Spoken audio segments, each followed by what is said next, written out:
Thank you. My name is Palak Trivedi. I'm a consultant hepatologist and gastroenterologist here in the United Kingdom.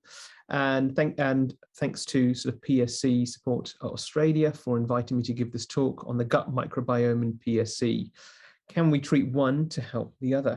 So as many of you are aware, the discussions around whether the gut microbiome, and I will explain that term in more detail shortly, being involved in the development of PSC and more so the progression of PSC as a condition came to light because the vast majority of individuals who have PSC also have inflammation in the gut. For most individuals, this is colitis, a form of inflammatory bowel disease or IBD. And what we see is that people get inflammation in the large bowel predominantly, and some people get it in the small bowel as well. And people also develop PSC with features of inflammation and narrowing in the tubes that drain bile from the liver, the bile ducts. And collectively, this PSC-IBD syndrome is one particular diagnosis. I don't discriminate somebody who has PSC alone versus somebody who has IBD alone. To me, this is one group of conditions. And as a result of that, a lot of the mechanistic data, which has come out of research, indicates that there are overlapping pathways that may be contributing to bowel inflammation and liver inflammation and scarring. The first thing I just want to sort of highlight is, despite PSC and inflammatory bowel disease being so closely associated with one another, what we recognize is that the incidence, so that's the development of new cases of any particular disease, the incidence of inflammatory bowel disease alone, at least in England, is different to that of PSC and inflammatory bowel disease together. What this means is that areas where most of the inflammatory bowel disease cases or people first come to light, which are in the darker blue here, are very different to places in England where most of the PSC and inflammatory bowel disease cases come to light. Now, the reason that this may be important is that PSC and inflammatory bowel disease may be a very distinct entity to Crohn's disease alone and ulcerative colitis alone. We also started to recognize sort of for some time that there is what we call an inverse association of PSC with social deprivation. What that means is that we see clusters in certain parts of our country whereby people who are less socially deprived have a slightly greater incidence of developing PSC. Now, this is particularly important because we have recognized for many years and decades that socioeconomic status is closely correlated with diet and also with the gut microbiome. The second thing that we observe is that whilst the new onset cases of inflammatory bowel disease over a 10-year period are relatively flat across England, and that's for all types of inflammatory bowel disease, together, ulcerative colitis alone, Crohn's disease, or what we call IBD unclassified, so that's a version that sits in between ulcerative colitis and Crohn's disease. These new cases sort of are not really changing over the course of time. But with PSC and inflammatory bowel disease as a combined entity, cases are going up. And I apologize for using the term cases. This is very much a statistical term, not a medical term. And we don't understand why individuals develop PSC, nor do we understand completely why individuals develop other immune-mediated liver conditions. But there are some overlapping signals for all major immune conditions that affect the liver. We recognize that there are certain genetic predisposing factors. What this means is that certain types of genes are more commonly found in individuals with PSC and other autoimmune liver conditions compared to people without those autoimmune conditions. This does not mean that the condition is inherited and that you will definitely pass it on to your children. We recognize that in addition to genes, there are other signals that modify how these particular genes behave. there has been a long-standing observation between what we would call the exposome, that is external factors such as certain industrial solvents, certain pollutants, smoking status, and I mentioned socioeconomic status. Now, these are very much associations. We recognize PSC to occur more commonly in people, for example, who are non-smokers. Non-smokers are about 80%, current smokers are about 80% less likely to develop PSC compared to non-smokers. What we also recognize are that former smokers are about 40% less likely to develop PSC than current smokers. And this is one of the things that was observations over the course of time. People quite reasonably ask, is smoking protective against the development of PSC? Well, that's not necessarily what the data shows. We just recognize that in former smokers and in non-smokers, there is an increased prevalence of PSC that is diagnosed, and there may be certain certain chemicals in cigarette smoke that may modify the risks of developing other diseases more so than PSC. For example, there is another autoimmune liver condition called PBC, primary biliary cholangitis, which is much more common in smokers. So I wouldn't say start smoking by any stretch of the imagination, because the amount of diseases that are associated with cigarette smoke greatly exceed those that are associated with non-smoking status. And there is certainly no evidence to suggest that smoking will alter the course at which PSC progresses over time. One of the other things that's come to light over the last few years and decades are synthetic compounds such as microplastics. Some of you may have read the global news a few months ago. We are starting to recognize small plastic molecules within the bloodstream, within the gut of ourselves. And this is, we don't really know why this is. We hypothesize it's from food packaging, drinking out of plastic bottles and reusable bottles rather than disposable containers. Other people feel that it may actually be due to synthetic food manufacture. But we really don't know what which particular one of these in particular is causing risk. But these are important because they affect the way that our gut behaves, as well as particular gut populations. It may favor development when the gut is rich in microplastics versus others. So, one of the indirect pieces of evidence is that the gut microbiome might be involved in the development and progression of primary sclerosing cholangitis comes from this study from Sweden. Now, we recognize that in people who have PSC and inflammatory bowel disease, some people may need to have bowel surgery. That's removal of the large bowel or colon. And what this particular study shows, if you look at the bottom bullet points at the right side here, that people who have had their colon removed, that's called a colectomy, the need for liver transplantation at 5 years was 14%, and at 10 years was 25.5%. However, the rates of people needing a transplant at 5 and 10 years were greater in people who did not have a colectomy. What this means is that very early on in the course of PSC, people who have a colectomy, who need it, seem to be at a lower risk of their liver disease progressing than people who keep their colon intact.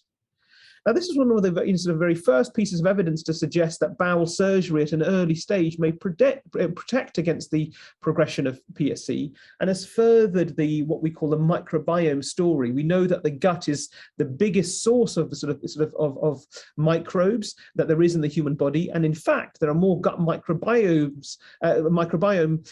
species within your bowel than there are any human cell in the human body itself.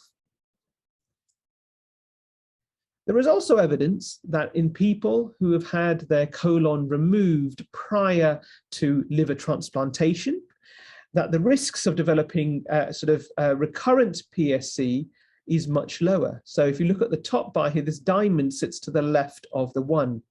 That means that having bowel surgery lowers the risk of recurrent disease after transplantation, and it lowers it by about 30%. In turn, if the colon is kept intact, and if somebody continues to have inflammatory bowel disease sort of after transplantation, then their risks are about 30% greater of developing recurrent disease. So this suggests that there may be a modifiable factor within the colon that we are starting to understand that modifies the risks of developing not just PSC in the first place, but PSC progression, as well as the risks of developing recurrent PSC thereafter.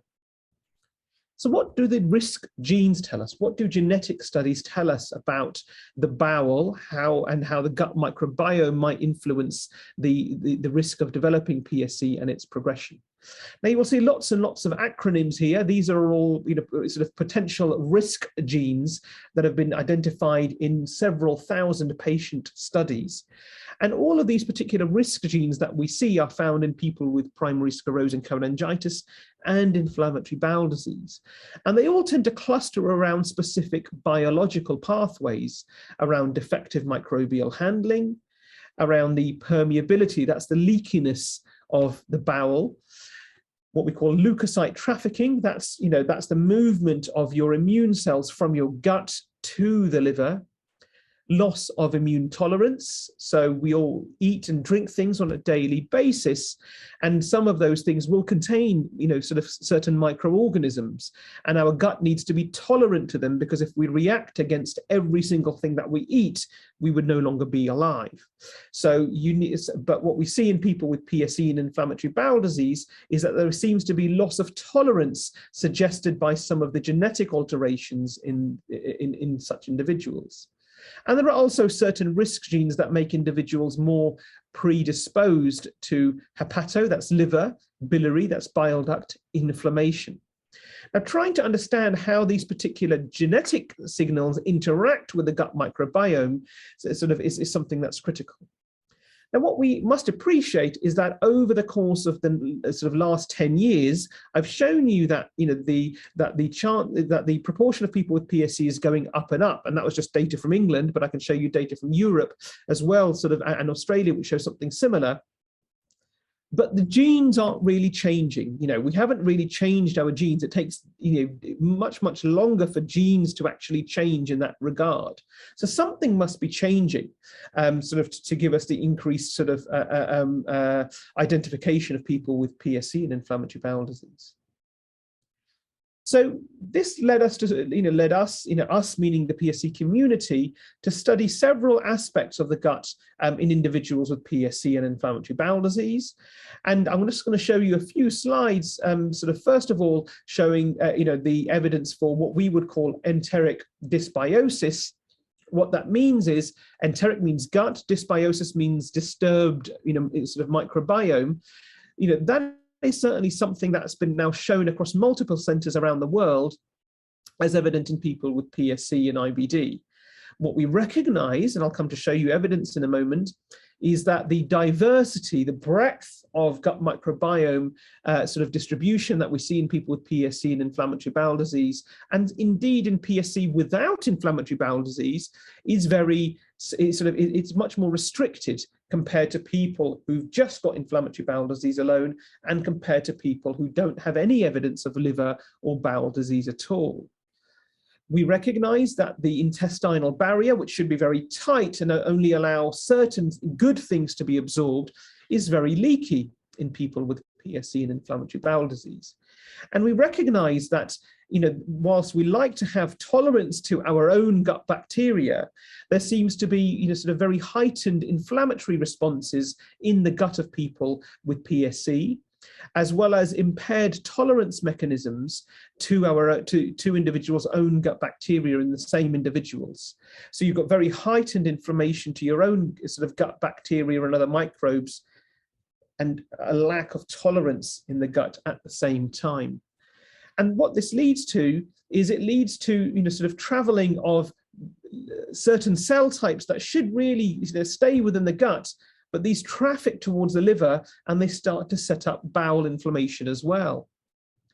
And all in all, these particular first three major bullet points, what they do is they tend to alter certain sort of bile acid pathways. You need bile acids to digest and absorb food, to digest and absorb sort of nutrients from food, and certain vitamins and minerals.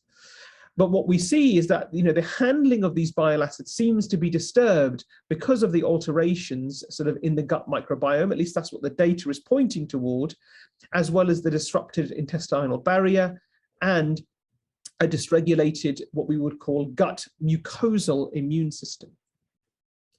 So the first sort of thing I just, after that sort of brief prelude, is to sort of just present sort of this particular study to you. So when I use the term GF mice here, what I mean is germ-free. These are mice that you can actually breed in a lab that have no sort of microbes, no gut bacteria at all. And what you can do is that you can take stool from a healthy control, that's HC, that's a human person who has no evidence of any bowel or liver disease. And if you give that particular sort of mouse a stool via a stool transplant directly into the gut, and you give that mice colitis, they will get colitis, but they will get colitis alone. However, if you give stool from somebody who has PSC and colitis into that same mouse species, that mouse will not only get colitis, but they will also get PSC. So actually taking stool from yourselves is able to cause PSC in a mouse. And you can see here, these are liver biopsy specimens. So if any of you have had liver biopsies, and when we look under the microscope, what we look for are these blood vessels here. And we look for the smaller areas of white circles here, which are the smaller blood vessels where blood enters from the gut to the liver. That's called your portal vein.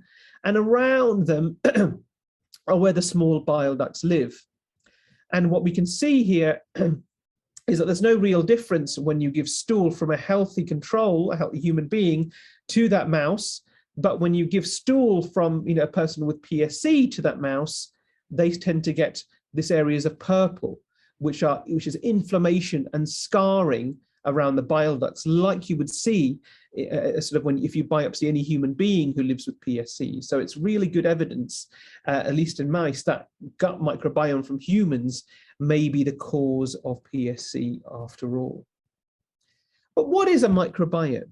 So the definition of microbiome, it's a community of several microorganisms, including their genes, their byproducts, all living together in a particular habitat. Now, look, you've got gut microbiome in soil, you've got gut microbiome in water, but but if you look at ourselves as human, we are actually more microbiome than we are human cells. There are many more microbial species living within our gut than there are human cells. We are more microbiome. We are just really the passengers or the aircrafts for these for these microbiotal species.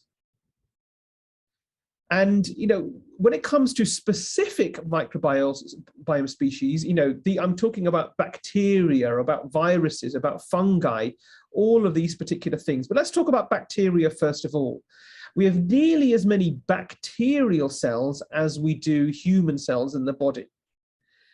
And and when we look at our own genes, there are about 20,000 human genes, but actually an estimated 2 to 20 million microbiome genes. So that really makes us 1% human and 99% microbiome genes, microbiome based on our genes alone. It's quite astounding when you come to think about it. And the gut bacteria can do many different things. What we have started to recognize is not just in PSC, but even in certain conditions such as mental health, depression and anxiety. When it comes down to even COVID, for example, there are certain changes in the gut microbiome which critically influence how we as humans react to particular disease states. We also recognize that the gut microbiome in many other studies can influence the risks of developing osteoporosis, affects bone mass. It can also be responsible for, increased risk of diabetes and becoming obese. And it also has an association with not just the immune system, but the promotion of new blood vessel formation and in certain cardiovascular diseases. So, the gut microbiome, is largely derived, initially sort of, from your mothers, sort of at the point of sort of, placenta. And certainly when individuals are born, when they're born via a normal vaginal delivery will certainly sort of tend to colonize some microbiome from sort of the mother's birth canal and from from their gut. But if you're born, for example, by cesarean section, then most of the microbiome is actually made up from the surfaces of the skin, which is why there are differences in the way in certain developments of certain diseases based on their mode of birth and mode of delivery. Over the course of time, other factors may influence sort of the development of the microbiome, particularly sort of the way that individuals are weaned, breast milk versus formula, where you live in the world. So, for example, the microbiome of individuals who are living in Australia will be very different to the microbiome of individuals living here within the United Kingdom compared to, say, Scandinavia, North America, Asia, and so on and so forth. And this is one of the sort of, the factors why, why we believe PSC may be more common in sort of very northern sort of, latitude areas of the world. So in Scandinavia, PSC is actually a much more common condition compared to sort of more temperate climates. Of course, interactions with other family members, with diet, sort of are only now becoming sort of understood, but these will all affect sort of, the risks of developing sort of, PSC and other autoimmune conditions, as well as where, how well toddlers and other children mix with one another. In inflammatory bowel disease, whilst in the Western world, we don't really see new cases of inflammatory bowel disease rising. But what we see is that the proportion of people who are living with inflammatory bowel disease, so that is what we call the prevalence, is certainly increasing at a rapid pace. And this is because we have now got good treatments for inflammatory bowel disease, meaning that people survive much longer, and survival is outpacing the death of the human race sort of globally, as well as when it comes to people with IBD specifically. Now, I put UK data just purely because I'm sort of from the UK here, but it affects about 1% of people sort of in the it's predicted to affect about 1% of people in the UK in the next in the next 8 years. And again, it can't just be the genes. Our genes have not changed in that span of time, but our diets have, and our microbiome, our gut microbiome appears to have changed. And what we see is that individuals with inflammatory bowel disease do have different gut bacteria compared to healthy individuals. And I use the term healthy loosely. What I mean here is people who do not have evidence of any bowel trouble and who do not have any evidence of liver disease. And people, with inflammatory bowel disease, they certainly have, a restricted diversity of certain species. I've come to show you data from people with PSC, which shows it's even more restricted, but in particular communities. So let's talk about inflammatory bowel disease first of all. I've listed some of the factors that, from the previous slides, just in box form here, that may influence the risk of developing inflammatory bowel disease. And what we tend to see is that each of these particular variables, and I'm sure there are many others, are independently associated with disturbances in the gut bacteria compared to the absence of those risks.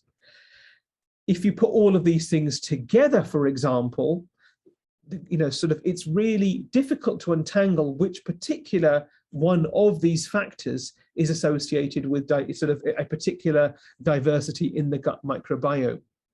But particular species, I put some here, Firmicutes and Bacteroides, which are protective for certain factors, they tend to be less common in people who have a disturbed gut microbiome and inflammatory bowel disease. And conversely, certain other species, such as Escherichia, Proteobacteria, which have more pathogenic potential, so they potentially can be more harmful, tend to be more common. We all have them, but they tend to be more commonly found in individuals at a greater quantity in people with inflammatory bowel disease, and certainly in people with PSC and inflammatory bowel disease. This term short chain fatty acids, these are fatty acids that we all have, and you need these to keep the bowel gut barrier very tight and prevent things escaping that shouldn't. But we see a reduced production of these in people with inflammatory bowel disease and in people with sort of PSC and inflammatory bowel disease in particular. But are these simply what we call associations, or are they what we call causations? Do they actually lead to the development of disease, or are they simply associated factors? Now, these sort of plots are what we call cluster plots. And what they're designed to sort of show you is that, how separate, how different PSC and inflammatory bowel disease are from one another, how different they are to what we call control groups. And this is the data at the bottom here is data from the Birmingham cohort where we work. And what it shows is that, you can see very distinct clusters in green for people who don't have PSC or an inflammatory bowel disease, and very separated out from those individuals with inflammatory bowel disease alone, and they are very separated out compared to people with PSC and inflammatory bowel disease. And when you look at the sort of the particular species, it's not just what we call PSC exclusive species, which are in the red names at the top here, but there are also what we would call certain things which are which are common to inflammatory bowel disease alone. And the story thickens even further when we talk about other other microbial species. Fungal species, what we call the fungal microbiome or mycobiome, interacts with the bacteria. So far, we've just talked about bacteria. So at the moment, all we can really sort of tell is that the gut microbiome is less diverse in people with PSC and inflammatory bowel disease compared to inflammatory bowel disease alone. It contains an enrichment of certain more pathological species than those individuals who do not have any form of disease. But is this simply correlation or causation? Well, to try and answer some of these concepts, the next step to do is look at the biological pathways that are active versus inactive within the gut and within the liver. So a colleague of mine called Nabil Qureshi, who's is very much a rising star in inflammatory bowel disease research when it comes to the gut microbiome and the pathways. What he found is that that certainly both PSC and IBD alone have very active heightened inflammatory responses in the gut. The gut bacteria, the gut fungi tend to activate pathways more associated with inflammation. The threshold for this activation is much lower. The second thing, though, is that this particular body of work identified that this change in the gut microbiome affects the way that bile acids tend to be handled by the body. What he found was that the enzymes, these are proteins that cause chemical reactions, the enzymes associated with conversion of what we call primary bile acids, and very simplistically, primary bile acids tend to do most of the good functions. Secondary bile acids, whilst they're important, they in some circles have been shown to be associated with higher cancer risks and more bowel inflammation.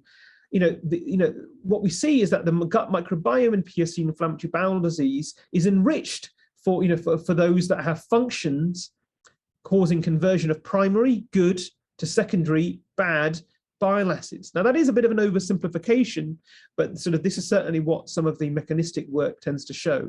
So whilst we tend to see differences in the gut microbiome, this is as a simple association. This is one of the first bodies of work to show that that they may be responsible in converting bile acids in a less favorable way. So, when we talk about inflammation in the gut, what is, bowel inflammation? What do I mean by bowel inflammation? And, are these particular pathways, trigger points, or are they simply just a manifestation of the disease that is, and there's a trigger point early on? And we think of PSC and inflammatory bowel disease as all as one particular entity, and therefore we try to use treatments for inflammatory bowel disease alone and see whether it works for people with PSC and inflammatory bowel disease. But we recognize that whilst suppressing the immune system may work at treating bowel inflammation, it doesn't really work for treating liver disease in people with PSC. So we really need to try and dissect what is cause and what is simply a bystander, what is a passenger versus what is really a pilot for causing the onset of disease. whilst we can see differences in gut bacteria and indeed in gut fungi across different disease states, sort of trying to see whether we can manipulate them is the next real step. And if we've identified particular triggers in the gut bacteria that are responsible, can we remove them, or can we treat these particular species? Now, when it comes to therapy, a lot of people a lot of excitement has been generated by using gut-specific antibiotics, particularly oral vancomycin. Now, vancomycin is an antibiotic that has been used for decades for the treatment of a particular type of diarrhea, Clostridium difficile or difficile diarrhea, and it's not absorbed at all when you take it by mouth, and it has a very specific mode of action against sort of certain gut bacterial species. One of the other targets of vancomycin in the gut is something called Enterococcus, which is certainly enriched in the bowel of people with PSC. A study from the Mayo Clinic in North America from about 10 years ago showed that when they gave vancomycin to people with PSC, they saw quite rapid reductions in a liver blood test called alkaline phosphatase, or ALP, over the course of time. They did not, however, see the same effect when they gave different antibiotics that have a slightly broader mechanism of action, such as metronidazole. But this was one of the first bodies of work to show that you can actually treat using a gut-specific antibiotic and see some effect on liver biochemistry. And this study was validated to some degree by a study from the Middle East, where in a 3-month treatment course of vancomycin, again led to reductions in alkaline phosphatase values over the course of time. So on the left-hand side of, sorry, in this box on the right, you can see that the left rectangles, the 3 large left rectangles. There is no real difference when you give placebo, which is a dummy sort of treatment, but you can see a very rapid reduction in alkaline phosphatase when you give vancomycin. And vancomycin has also, of interest, been used to treat colitis in people with PSC and inflammatory bowel disease, particularly in children.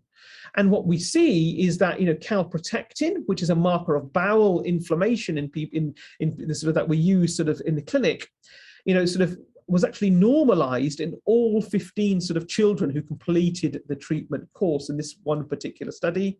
And what we would say is that the average calprotectin value went from above 1,000, which is very high, to 51, which is very normal.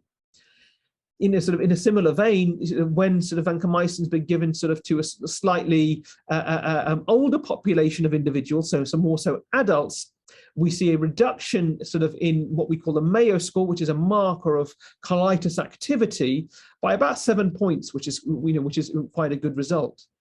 Now, these are not what we call control trials. There is not a group of individuals that are given a dummy pill versus vancomycin alone and us comparing the difference. This is purely a group of individuals who were given vancomycin, and at the start and the end we just found out what's happened. But it certainly stimulated a lot of interest about sort of vancomycin in PSC. Now, when it comes to PSC and inflammatory bowel disease, this is a very small scale study. What we also find is that it's not just reduction in colitis activity, but a reduction in the proportion of secondary bile acids. So if you remember a few slides earlier on, secondary bile acids may be responsible for causing some of the bowel inflammation, but also in sort of increasing cancer risk long term. That's at least what some of the early data has suggested.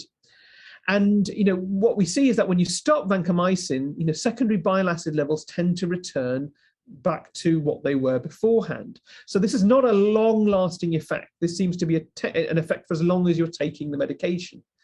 Now, of course, there is some, sort of concern about using vancomycin long-term in individuals, because any antibiotic given long-term, the gut bacteria will sort of start to become resistant to it, and that can be associated with other problems. We have just opened a clinical trial here in Birmingham, in the UK, to try and understand a little bit more about what vancomycin is doing to the immune pathways that are involved between the gut and the bile acids, and hopefully in about a year's time we'll have some results to show you. And finally, just in the last few minutes, I just wanted to talk about a little bit about fecal microbiota transplantation. So rather than just give an antibiotic to deplete the gut, of particular bacterial species, can we actually replace the gut bacteria? Now, fecal microbiota transplantation has been around for a long time, again, initially shown to sort of reduce the risk of people developing Clostridium difficile diarrhea. However, over many years, not just the evidence for fecal microbiota transplantation in helping people with with infective diarrhea from C. diff has not only been confirmed and validated across probably more than 20-30 studies over the course of time, but its indication and it's associated with cure of infective diarrhea. But its usage has now become sort of more widespread, and certainly for people who've got colitis alone, what we've seen is that people who are very dependent on medications to treat their colitis can actually come off the medications when given fecal microbiota transplantation. So when we've got lots of different studies showing a particular treatment effect, we want to analyze them all together. That's called a meta-analysis.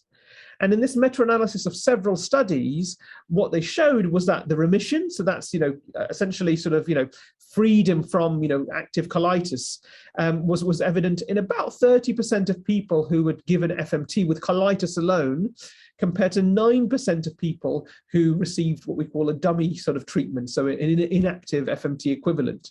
So you're getting almost a 3 times more response rate with FMT in people who've got difficult to treat colitis. Now, some of my colleagues here in Birmingham, have just completed a clinical trial called Stop Colitis for the treatment of people who've got very active inflammatory bowel disease.